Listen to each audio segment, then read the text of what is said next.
My name is Anne Eberhardt Keogh. And Anne, what job do you do and where do you work?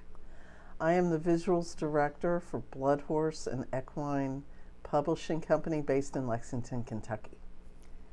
And in that role, what are some of your job responsibilities? My job responsibilities entail several components that include networking with freelance photo pools and cultivating new freelance photographers and photo editors. I'm also the assignment editor. I hire photographers for our various publications to do photo shoots and event coverage. And our various publications include the BloodHorse Daily, a digital daily newspaper that is about 40 to 50 pages. And we also have the BloodHorse magazine, the Keeneland magazine, the New York Breeder magazine, the California Thoroughbred magazine, several stallion registers, and then other internal projects. And then we also I oversee our event coverage, and that would be like the Kentucky Derby, the Keeneland November sales, the Breeders' Cup. And then as a manager, I have to meet budget every year, and so we do photo payables monthly to keep up with that and make sure we're on track to meet budget. And I compose annual projections, and then I also manage and work with our video editor position. And Anne, can you spend just a little bit of time telling us about your background? So your school or maybe life or other work experiences that got you to doing the work that you do now. Well, my father loved photography, and he collected cameras, and he would do his own Super 8 movies. And not only would he shoot them, but he would edit them, and he would add lower thirds, and he loved doing it. And I just saw that interest and passion for it and loved to work with him when he was doing these projects. So that, I think, is what led to the photography and video interest. And then my mother loved horse racing and had grown up in the business, and she taught me how to read the racing form, and she was an English major. So I think those factors all came together for me to pursue my education. And I know that it probably is so different from day to day, but if you had to describe your typical day for our students, how would you describe your typical day? There is no typical day for me, but that's, I think, why I love it. Being news-based, you never know what's going to happen, so you have to be able to react and do things on the fly. The first thing I do is I get up and I check communications, whether it's emails or text messages, and follow up on those, see what's going on, check in with our editors. And then if it's an event, I go to the event, I get set up.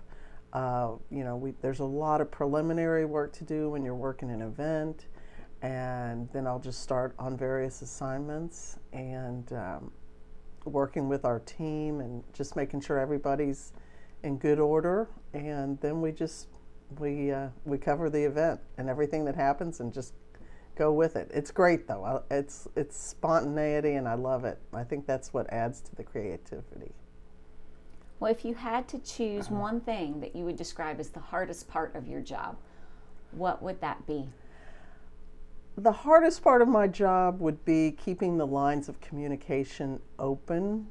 There's so many people involved in coverage and just in the day-to-day here at the BloodHorse. If I'm in office or if I'm at an event, you still have to communicate, make sure everybody's on the same page, everybody's got the same direction and focus for a specific event or a specific project. And so I do excel at that, and I enjoy that. So, and it's always great to talk to people that you work with. And maybe on the flip side of the question about the hardest part of your work, what is your favorite thing about your work?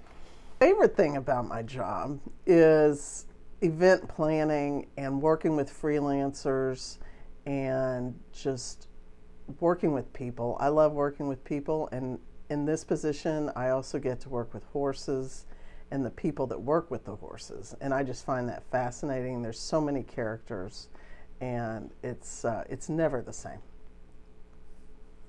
This is a tough question, probably the toughest that we'll ask, but if you had to do something over again on your path to this point in your career, what would it be? Okay. Well, while working at the BloodHorse, I audited some photography classes at the University of Kentucky. So in hindsight, I graduated with a degree in communications from a 4-year college, but then I wanted to get more information and knowledge. So I audited the classes in photography, and in hindsight, I would probably go back and go to graduate school in a more specific area related to journalism, photography, video. Okay. And that kind of maybe might flow nicely into our last question is, do you have any advice for middle school or high school students who are considering a job in the horse industry? First, I would read as much as you can, because a lot of times the libraries will have publications. And then I would start networking and talking to people. And depending on your age, you can start discussing mentorships. There are some mentorship programs. Pathways obviously is one. And then there's another one I'm familiar with called Amplify. And they all have website components as well. So I would check into those and just talk it up. And then when you have the opportunity, maybe do an internship with a horse farm or a veterinary facility, and just to see what your interests are specifically and where your passion lies within the horse industry. Well, thank you so much, Anne, for sharing your time with us today and for sharing this advice with us. Thank you.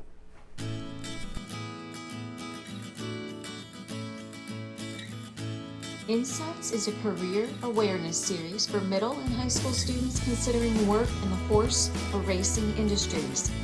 Our recorded interviews give you the chance to gain insights into various jobs, hear diverse perspectives, and gather advice from people who work across the industry. These interviews are intentionally unedited to connect you to exactly what you would see and hear if you were asking the questions yourself. As you think about possible work in the industry, put yourself out there, meet people, and ask them these kinds of questions. For more information about insights and career resources, visit our website at racingmuseum.org.